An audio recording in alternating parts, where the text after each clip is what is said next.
Okay, just a second. Okay. All right, guys. Am I live or not? Yes, I am. Okay. Good morning, everyone. Welcome to another episode of the Crypto Hour. I think last week I forgot to record, so apologize if any of you have tried to access last week's recording. This week is now being recorded, so we're fine. Okay, so today, Friday the 13th of February. It's still it's still going through troubled water at the moment in both crypto, and also there are some kind of like early signs of uncertainty as well in the stock market. So let's go out and do the usual look at the first of all the weeks and announcements, and then in macro announcement, and then we'll have a look at the crypto world. This is interesting, by the way. There's a bit of news that I wanted to share with you.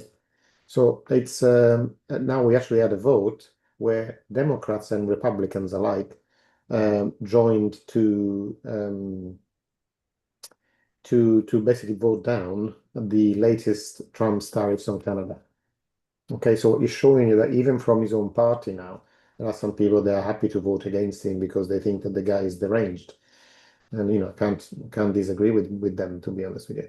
It's interesting to know that it's starting to happen because I think we're going a little bit beyond the pale with the latest activities from the administration. So it's these things are felt as well in the markets, by the way. So it's not just like a bit of news to speak about, but they are having an effect on markets as well because they spook the markets. At the end of the day, the companies, especially small businesses, are the ones that bear the brunt of the tariffs. And so it does have an effect on overall, the job market, on the overall economic activity, etc., etc. Okay, this week we had some big news that have been reported. First of all, US based, we have retail sales on Tuesday. They were flat, completely flat at 0% growth, with an expectation of 0.3, 0.4%. So big difference from expectation to actual numbers. Then we had the non-farm employment change, which, in a way, they keeps almost like defying expectation because they're higher than expected. So almost like indicated that all is well in the job market. But there are contrasting numbers as well when you look at other indicators. But officially, the unemployment rate has gone down from 4.4 to 4.3%. Other things, we had GDP from the UK, which is pretty much on oxygen, pretty much doing nothing. Has been doing nothing for a while now. Unemployment claims slightly higher than expectation.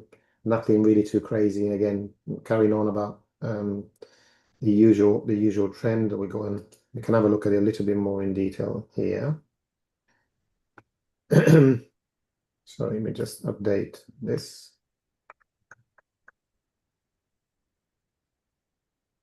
Is it Thursday? There we are. So I'm looking at next week. This is where I couldn't find any numbers. Sorry, my apologies. Friday, okay, this week.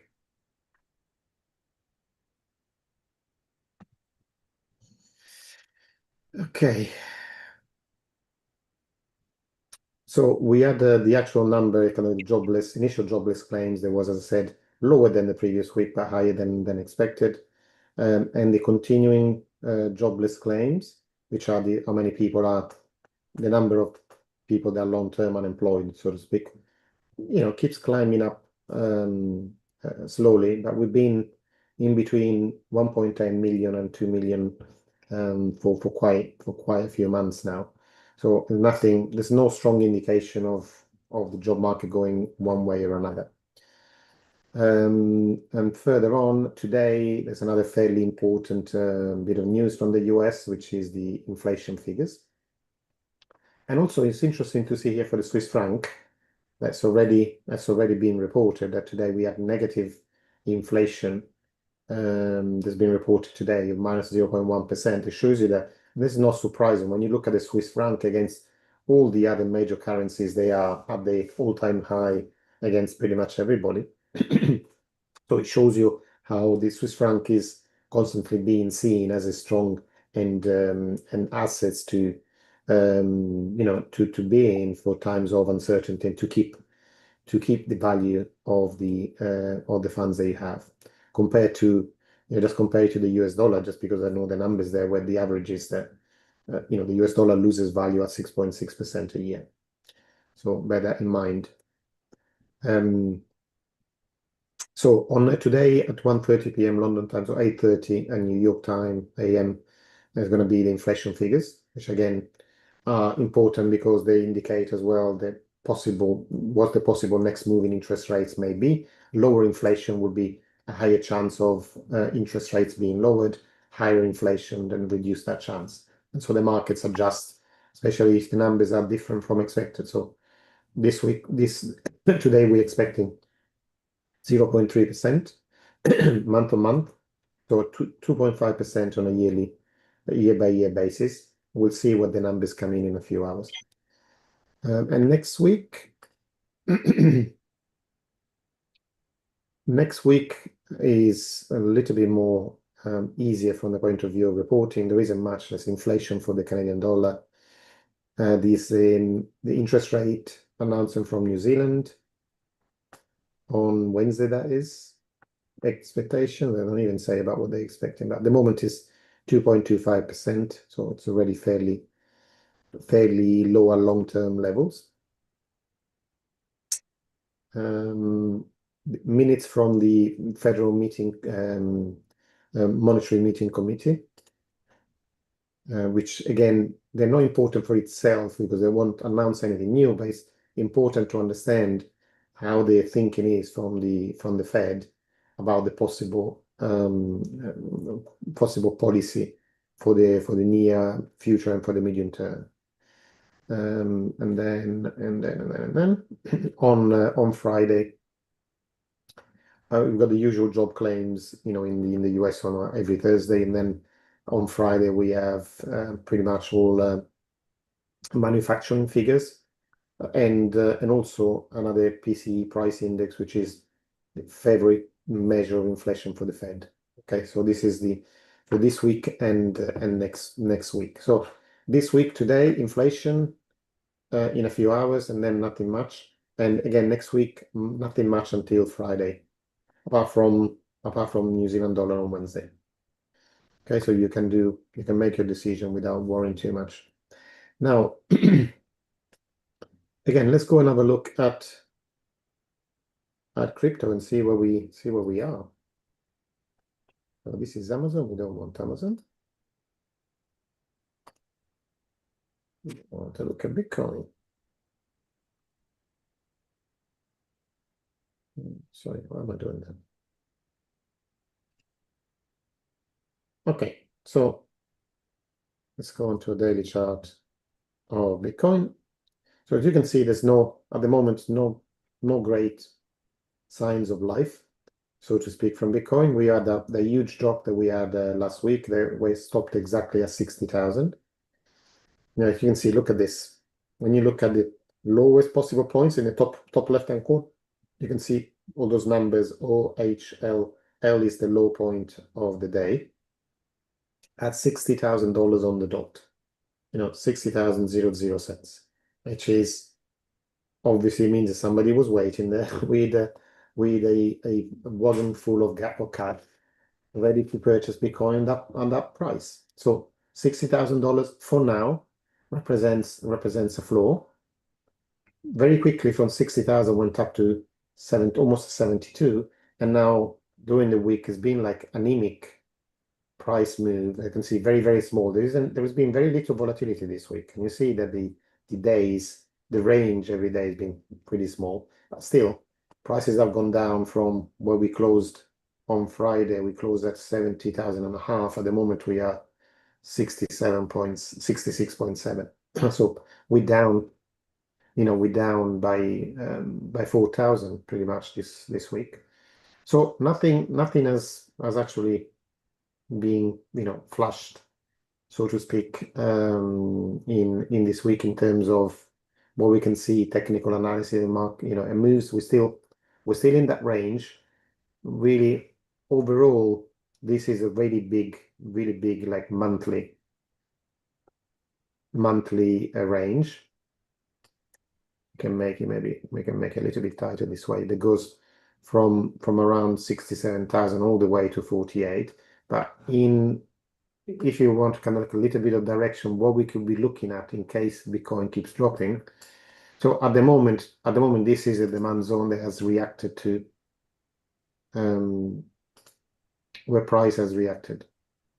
Whether it will hold or not, I don't know, but kind of like at the moment, it would represent, as we are speaking, at the moment, it could represent a decent buying opportunity, which is between 63 and 59. But we'll see. Look, I'm just curious. I have kind of been out of the market a little bit for a while. What's Mhm. causing it to drop so much?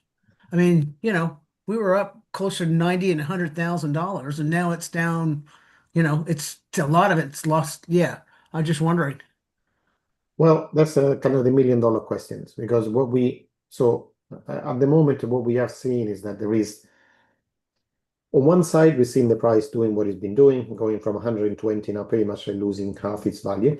On the other side, we got what is going on outside of the markets, all the infrastructure, all the banks that are setting up for to offering crypto to their clients, all the payment infrastructure like Stripe, like Square, in introducing crypto into their system. So all the background work is going on at faster rate than it did before.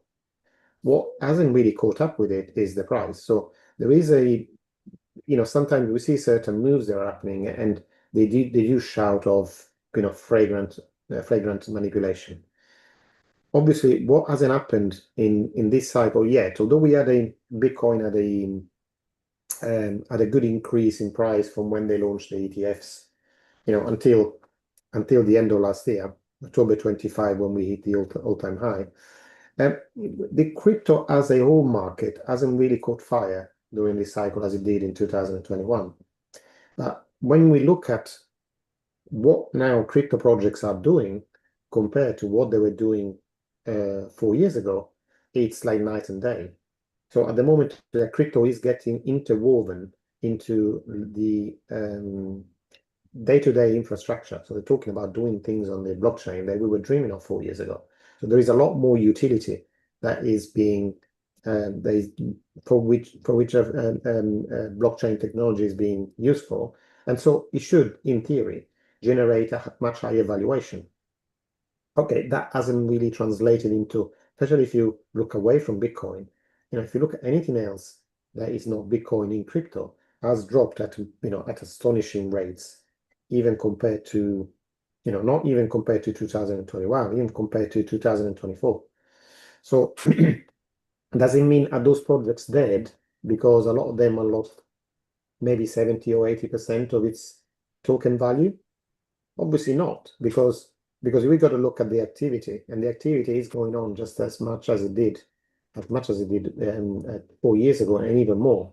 And there are so many now innovations that are going on in the markets that would justify then a much higher valuation. Now, obviously, crypto is not an island, so it reacts from this is why we look at macro news in general, and there is uncertainty at the moment in the market. But also what we know as well is that there are extensive plans for introducing fiscal stimulus this year, both in the US, in Europe, in Australia, in China. So basically that translates into more money being printed, and that money being printed finds its way onto asset value. So anything that is valued in currency would be on paper worth more. And this is the great swindle of this century from 1970, because really the price of things in general in gold hasn't changed for the past 150 years. Okay, so if you go and buy, you go and see the price of a house in London in 1850 and the price of the same house, because a lot of houses in London were already standing by 1850, okay? So, and the price of the same house in London today, you could have bought that house with the same amount of gold. Exactly the same amount of gold, pretty much, give and take a few percentage points. So, but in value, where maybe in 1850 you could have bought that house for maybe, I don't know, £50, yeah, today you need 500,000. So what is then happening is that what happens to that potential £499,000 gain, you're taxed on. Okay, so you're taxed because you made a gain, you made a paper gain of a lot of money, and then you're taxed on it. You tax on it when you sell it because you have capital gains. You tax on it when you die because there's an inheritance tax, and you see the process. So all these they're taking, but have you got now? Is the house worth any more now than it was worth 150 years ago? It isn't. It still has the same use, and it's still you can buy the same thing with the money that you used to buy the house that you did 150 years ago. So why are you paying more tax? Why you have to then? So it's a way, basically, slowly, by introducing the fiat system. This is what we need to understand. They've been taking money out of our wallets without us even realizing. And this is what I'm saying. From 1970 until today, the dollar has lost value at 6.6% a year on average. Okay, so you add $100,000 in 1970, you have it would be worth about less than $1,000 today. So how is that possible? How is that possible? Because this is the trick. The whole reason for the fiat system to exist is that so that the ruling class, the politicians, can spend money before asking you first. Okay, when we still had kings and queens, or the days before, when we still had the gold system, government would have to raise taxes before being able to spend that money. Would have to collect the money in taxes, and then they could go out and spend them. They couldn't spend money that they didn't have. Okay, now they can just, they want to spend something, they will get the authorizing in parliament, they just print the money. The money doesn't exist before they spend it. They haven't collected it in taxes. And every government on this planet, with maybe the only, with a couple of exceptions, like Switzerland, for example, are spending more every year than what they collect on taxes. Okay, so this it's is really why a false economy of the money supply then. it is. So this is what inflation is. Inflation is an inflation of, is not that goods cost more, it's just that there is more money to buy them. The same amount of goods, and you just introduce 10% more cash to buy the same things. Obviously, the prices are going to go up because it's, then now people can compete. They got more money to compete. And so the prices are going to rise up because it's the same amount of goods, more money to buy them, the prices go up because, the amount of goods you can buy is limited. The amount of money is unlimited. And so that's what you're going to understand. And that's the whole kind of proposition behind the creation of Bitcoin, in a way. You're buying something, so you're creating something that's digital in nature, but has the same effect on long-term accumulation of wealth as gold does. Because you can just, basically just once the 21 million Bitcoin have been all minted and they're all in circulation, you will not be, you won't be able to create any new Bitcoins. So Yeah, so basically it's not like you go print, get the yeah, photocopier out and start printing like crazy because it is what it is, and you have to mine it to have it, right? New stuff has to, so it has to physically, something has to happen for new coins to be, and then it's going to hit a top, and that's going to be it. There isn't going to be any more. So what happens is that it's interesting that you're talking about mining, for example, because mining, like the miners, will get to a point when, at the moment, miners are given a reward for each block that is being created. They will get the transaction fees. So when you pay transaction fee on Bitcoin, so those transaction fee goes to the miners. Okay, so they get those, plus they get a reward per each block that is created. At the moment, the reward is like 3.25 Bitcoins. Now, eventually, when all the Bitcoin there are no Bitcoin to be minted, everything that the miners will get is the transaction fees. They won't get any block rewards anymore because there won't be any more Bitcoin to be created. So that will be all the way in the next century, though, when but every 4 years that reward that goes to the miners get halved. So at the moment, as I say, it's 3.25 Bitcoin. In 2 years' time, it's going to be like 1.625 or something like this, and then every 4 years, it actually gets halved until it becomes really, really tiny. But that's the proposition. So the proposition hasn't changed. When we look at the long-term move here, maybe I put in a weekly chart, so maybe you can look. There's a little bit more definition. Okay, you can see now for the past couple of cycles. Maybe let me just go and see if I can find one that goes all the way, like a Bitstamp.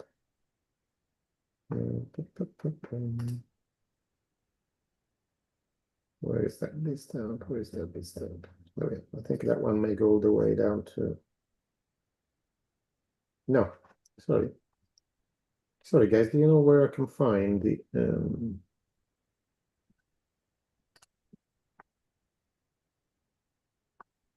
Let me see if I can find one that goes all the way to.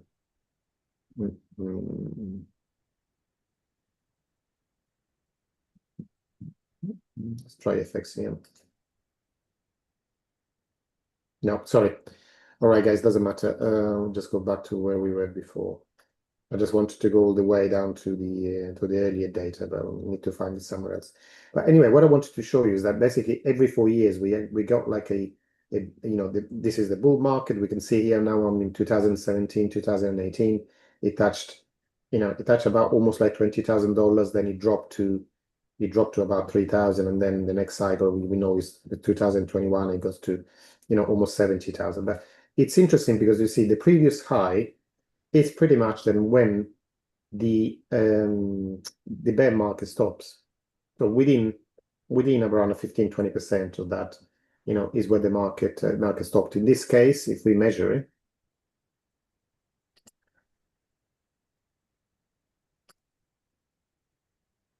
okay, we're looking at pretty much it stopped at about 22% away from the previous high. And it depends on, I don't know how precise I'm being with this, but maybe you want to measure it. Sorry, make it a little bit bigger. So a second. Yeah, 22% drop from the previous high. So if we were to take this, I would say to have a probably, as we're going forward, the moves are not as pronounced. Okay, so at the moment now, what has been, once we moved away and we came back in, at the moment, the low has been 13% away from the previous high. If we were to move to have the same thing as last time, that would take us to around this point here, around the 55,000, which will still be within this huge demand zone that goes from high 60s to the low 50s. Okay, potentially though, if what we've seen in the past gets repeated, generally the moves are becoming not as pronounced as they did in the past. So I would expect this to possibly stop where it has 13 to 15% from the previous high.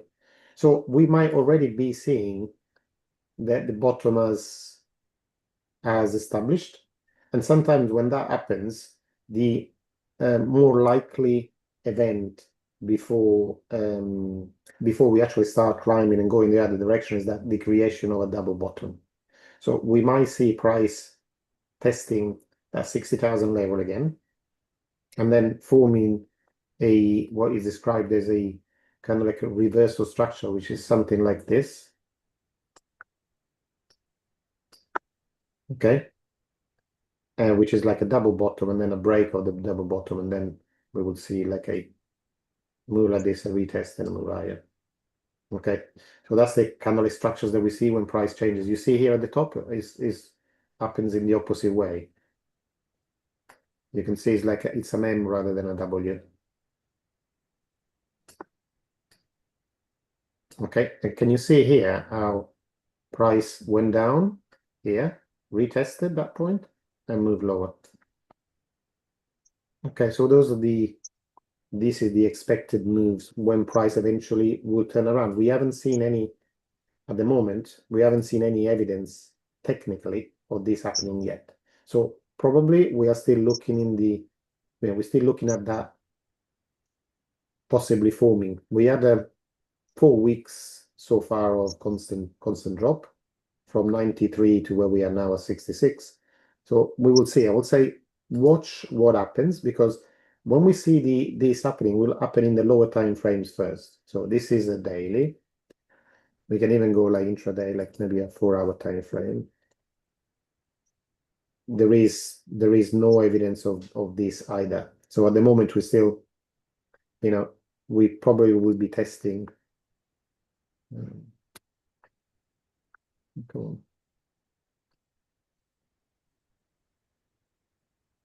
We probably will be testing at least this area here, which is not that far away from where we are.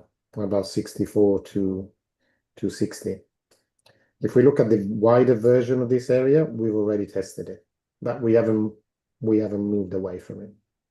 So I think we'll be playing in this zone, I think. And if I see that there's like another bottom forming and the beginning of a kind of like W formation that could end when price goes above this level, so back around 71, 71 and a half, 72, with at least a daily close beyond that point, then I could say yes, we might be looking now at the beginning of the reversal.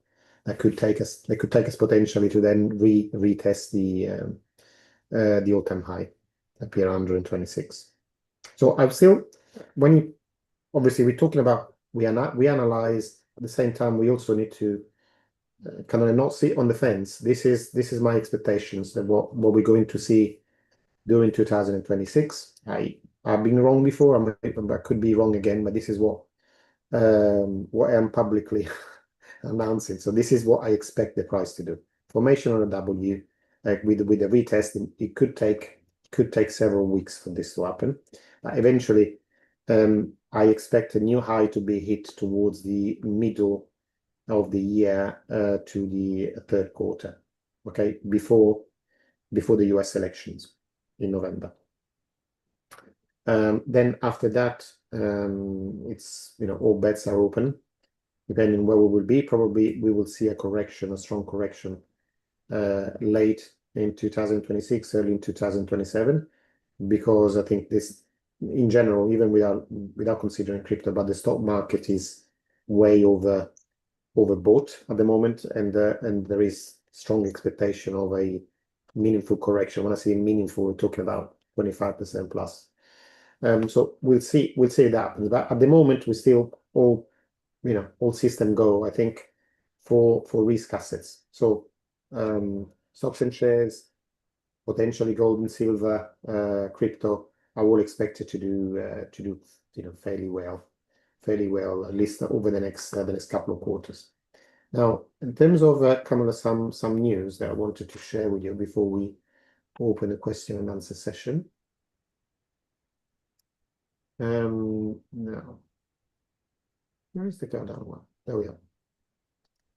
First of all, we start with the Cardano news.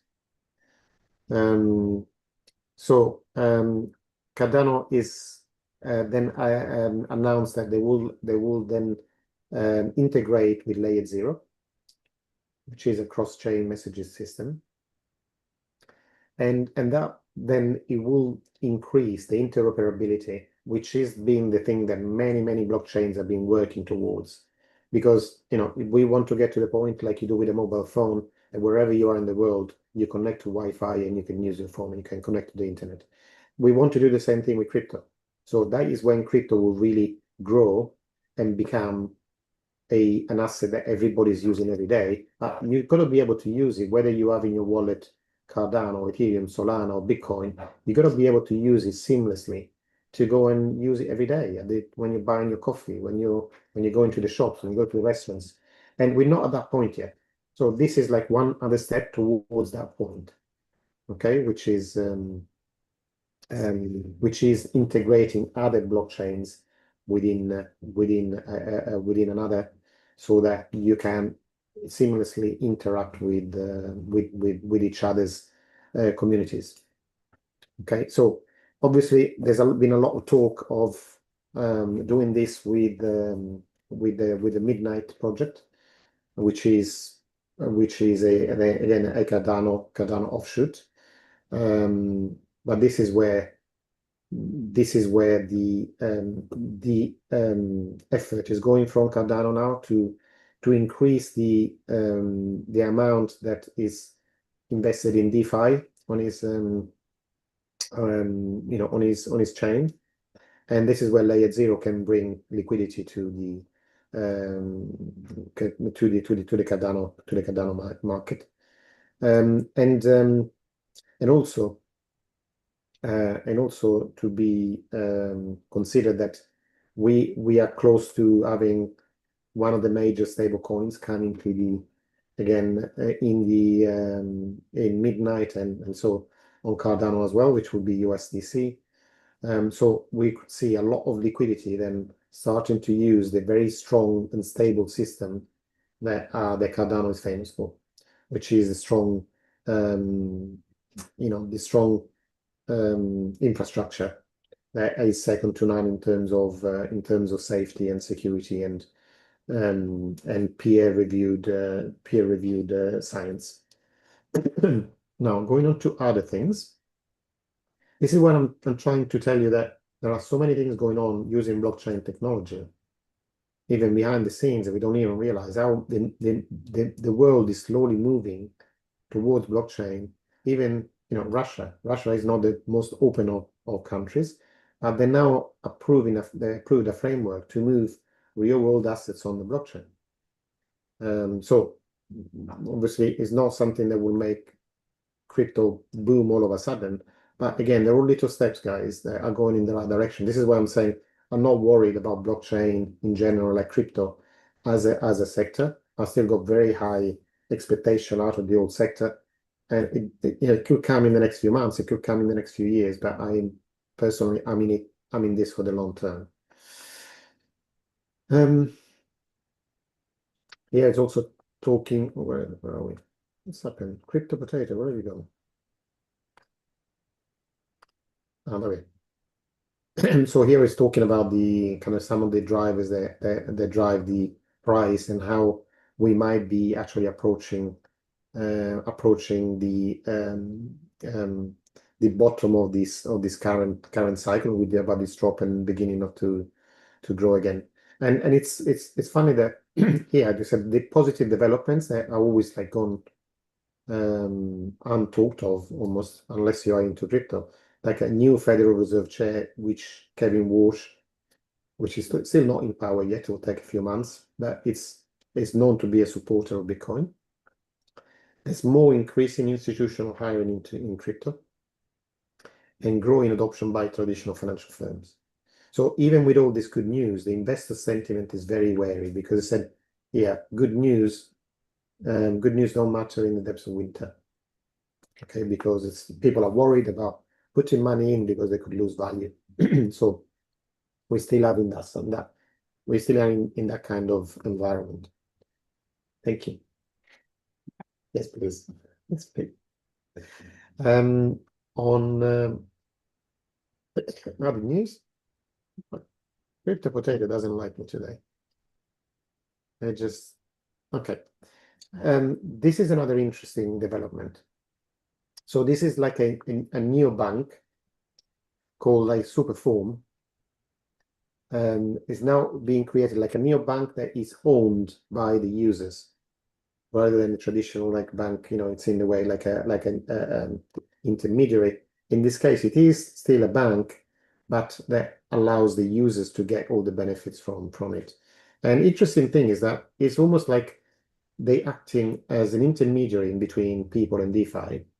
But instead of you having to get involved in kind of wallets and everything, they have like a one-stop shop in a way into DeFi, where you can invest in different products and they can generate an average return mainly on stable coins, and they generate an average return of about 8.4% a year, which is not to be sniffed off, especially when the returns sometimes you get in the bank are more like 1 to 2% sometimes. So it's interesting. We're starting to see the birth of this new sector, which is still some sort of intermediary between the user and the more advanced crypto strategies, but from a different wrapper, in the sense that now it does away with let's say what I call the leech, like the banks that will take most of the value out of and retain as their profits, keeping the profits for the users rather than for the organizer as such. So have a look at it. You can look at superform.xyz or on the X channel. It would be interesting. So this is the Superform. They just launched in Q2 2024, so it's less than 2 years old. Okay, so helps user maximize return on the crypto value. So this is again the words of the company. Okay, so don't take it all as gospel. They're providing access to over 800 earning opportunities with 10 billion in total value locked across 50 different protocols. They're not relying on just one protocol. So their system of super vaults offer single transaction deposits into multi-protocol or yield-bearing vaults. Because they're common like a set and forget opportunities, similar to what you would do in a bank, but with a completely different engine on the back. This is using crypto and DeFi to generate higher yields. So they launched in Q2 2024, and they again they claim to have about 180,000 depositors. Okay, so and some of the funders, some of the capital that has helped them launch was Vanek Ventures, Polychain Capital, Circle Ventures. Circle is the maker of USDC, Block Tower Capital, etc., etc. So it's one thing to keep an eye on, because you're probably going to see more of these coming on board, and trying to move the control from the from the banks, from the financial system to the users themselves. So is another step in the right direction. But we can have a very quick look at the we go to look first of all at Bitcoin realized price at the moment, which is standing at around 55,000, 54.9. So this is the average price that the last Bitcoin has moved at. Can be seen. Did you see it before that when I was doing this calculation, we got to the weekly. Where did we get to? Around this is the moment is where we are 60,000. But we said if we take to this point, I would take it to pretty much the distance from the all-time high that we had last time. It takes it to about 55,000. Okay. What's the exact value? 54,300.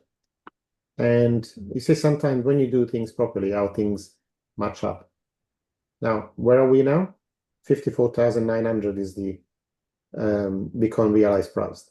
So it means that below this price, this is what realized price mean. Below this price, the average holder of Bitcoin will be holding Bitcoin at a loss. This is why so often this level has represented a floor, because people don't like, on average, selling at a loss. So that's the reason why we look at this every week to see, okay, where is this point where most people will be at a loss? At the moment, it's standing at 54,954. We also look at the NUPO, net unrealized profit and loss. historical time. So at the moment, we are back in. Actually, we have never seen actually levels this low. Are we still not in a, in a deep bear market? So we are now at levels of, what was that 29, 0.29. So the point where you, sorry, am I looking at the right thing? Just.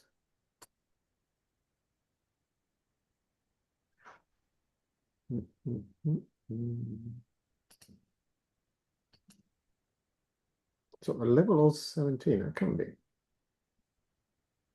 Okay, so we are at a very, very low value right now. So in terms of it, our levels are generally associated with levels below 0.25. Our levels are generally associated with the bottom of the of bear markets. So it's interesting. And what we got to be wary of is that when prices reaches anywhere close to the 3/4 of 0.75, that level above 0.75 is considered greed, and that's where normally markets have encountered a top. So during this cycle, we've gone nowhere near that. We got a maximum of about 0.58. So there's still plenty of room to go, I think, before we hit a top in this cycle. On the other side, if we go to CoinGlass and have a look at the Bitcoin ETFs. Sorry, market. Well, let me see. Actually, this is a new thing. Crypto ETFs. Oh, look at this. Is a new visual that combines all crypto ETFs. They include Bitcoin, Ethereum, Solana, and XRP. At the moment, it's including 29 crypto ETFs in all these different coins.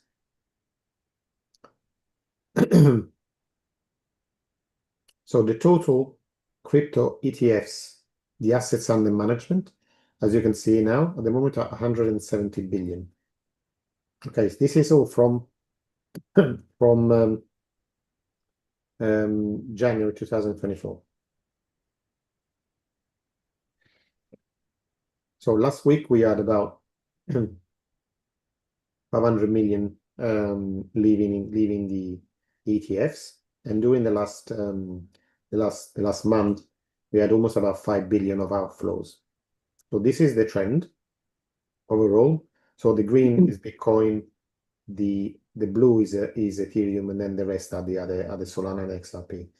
So we can see now that they reached a peak in October when Bitcoin made a new high, and then it's been kind of like retracing back then. But it's not a dramatic drop. You can see the drop has been quite gentle, so to speak, in the terms of how much money is in these funds. I mean, Bitcoin has gone from 151 billion to 144.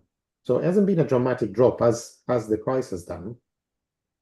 So that is like a good. It's say, I mean, for me, it's a good sign because it speaks of the fact that the money is there to stay. It's not like volatile going in and up quickly. Yes, there have been some people that have taken the money out maybe and park it somewhere else. About 5 billion worth of crypto, but it hasn't been dramatic because if you think that Bitcoin pretty much has halved in price from this point, which was 154, you would have expected these to also to halve in terms of volume from 154 billion to about 70, 80, but they haven't. They only gone to about 144. So this is where speaking, just putting your money where your mouth is. And this generally, the money in crypto is there to stay, not for the short-term trading. So again, let's have a quick look at Bitcoin ETFs. You see, even this week, 9, 10, 11, 12. So this is up to yesterday. We have 2 positive days, so 144. That makes about 300 million positive. Then we had about 670 of negative yesterday and the day before, on Wednesday.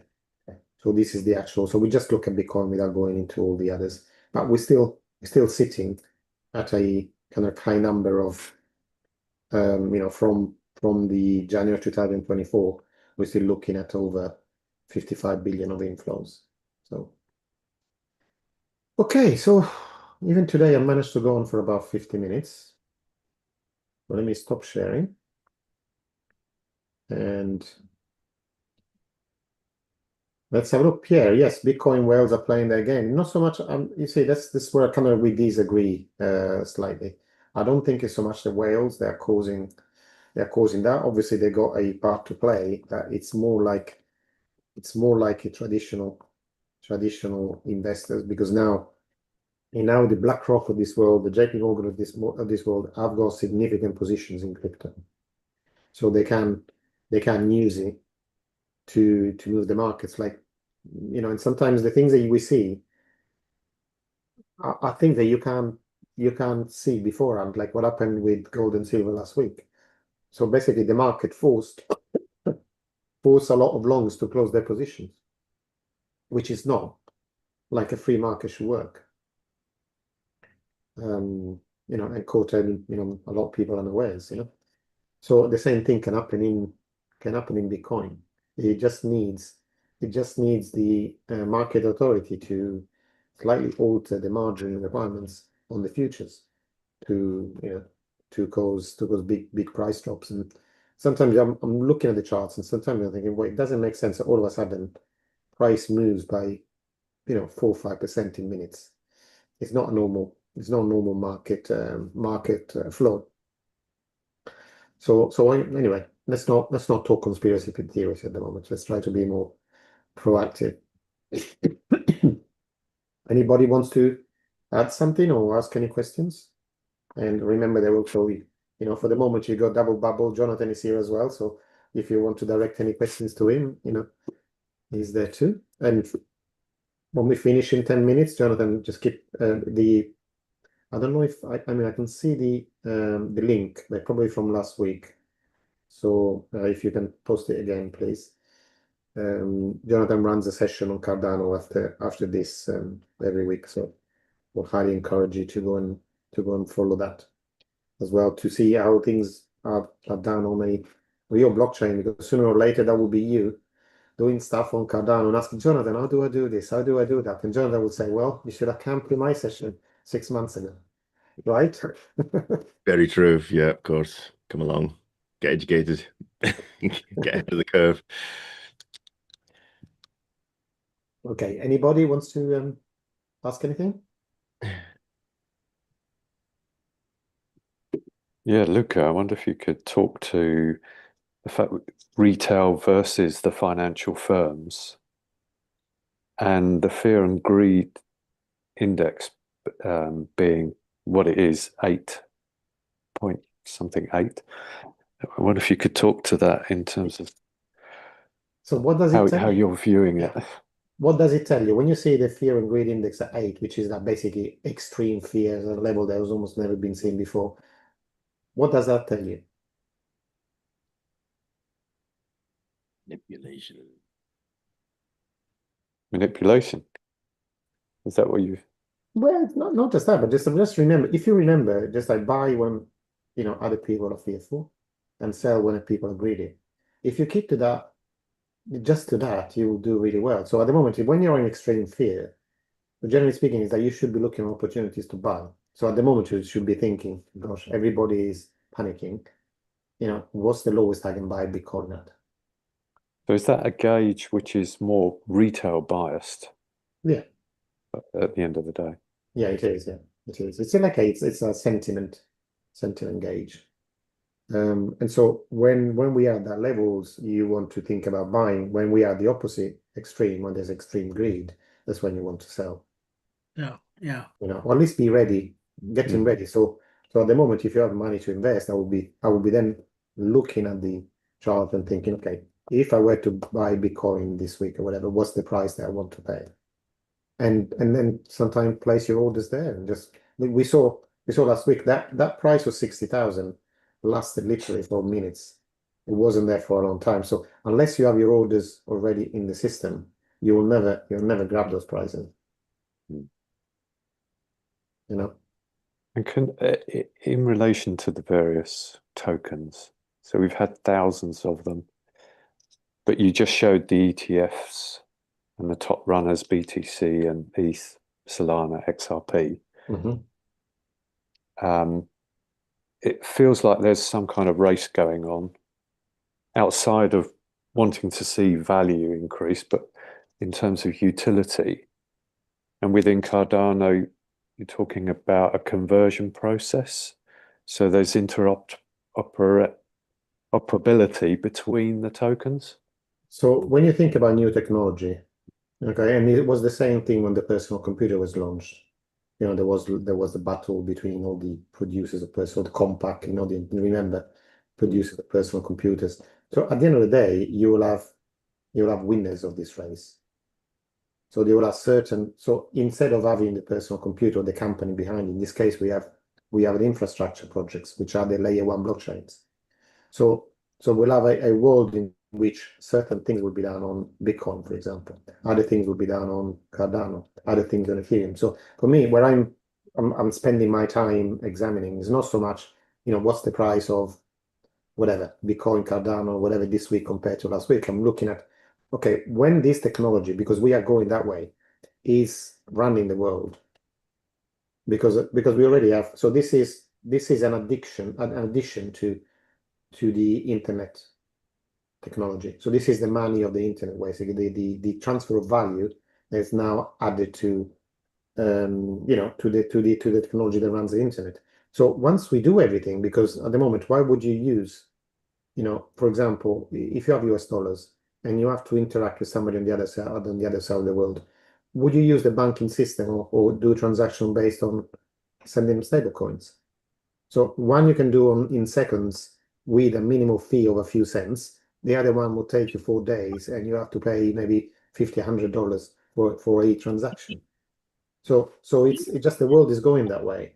Now, what are the basic building blocks that you need in place for example, the stock market moving onto the blockchain? Who is going to be able to provide that sort of technology? So, and again, we're looking at the, you know, blockchain trilemma there, okay, which is, you know, the security, speed, and verification and diversification. Those are the things that are really important. Then when you look at that, all of a sudden, all the 10,000 tokens, they almost disappeared, and you only got like 3 or 4 players left that could do that. And so if you're building at the moment, if you're building up a crypto portfolio from scratch, I would reduce the noise pretty much and concentrate on the maybe top 50 projects on CoinGecko and have a look at those, because it's no point. So the prices have gone down so much, there's no point in looking for moonshots, because some of the big projects are going to be moonshots of their own. Because simply for something like Cardano or Polkadot to go back to where they were in 2021 is going to be like a huge return from the price basis like right now. So it's more like spend your time thinking, okay, which projects have the winning technology that will do well over the next 5 years? And that will answer your question is what should I be in or not for me. And don't waste too much time looking at price. Just think about the real utility that this is going to do. So a good place to start. We started looking at that. Can't remember last week or the week before. Download your Big Ideas 2026 from ARK Invest. Okay, it's free. You just have to give them your email address, and you can download that report. And there's a big section in there, about 20 pages on Bitcoin. And understand not so much the value, because they say that in 2030 is going to be worth about $1 million per coin, but understand how they got to that idea. What are the markets that Bitcoin will penetrate? You know, and how they are calculating the value or the penetration on those markets, and they come to then a figure by 2030. And you can apply the same criteria to other blockchains, thinking, okay, how is that? Are they advanced? Are they got a competitive advantage compared to other people? And how valuable is that going forward? What kind of business they will attract? What market penetration here, and what would that mean once you consider how many tokens are in circulation, what would that mean for the token price? That's a completely different way of looking at it, and makes you, you will be able, if you do that, you'll be able to have a figure in your mind that that if you invest in a certain coin is because you expect that figure to be hit, rather than what the price is today and what could be in 6 months. But if you think of what the price is today, with a project that's got, for example, lots going for it, like Cardano, where it could be in 5 years' time is out of the charts. So you're on a journey. Pretty much. It's like when you're on an early stage investing journey. Okay. Anyway, guys, I need to dash now because come to the end of the hour and I've got more calls to get onto. Yeah, I would recommend have a good look at the ARK Invest report, because it's interesting. The whole report it's interesting, but start from the crypto connected one and then look at all the other disruptive technologies, because it's a really good enlightening report to read. Okay, so have a fantastic weekend, and I will see you again. I'll see you again here next week. So Thanks, same Luca. place, same time. Bye, Luca. Bye, everyone.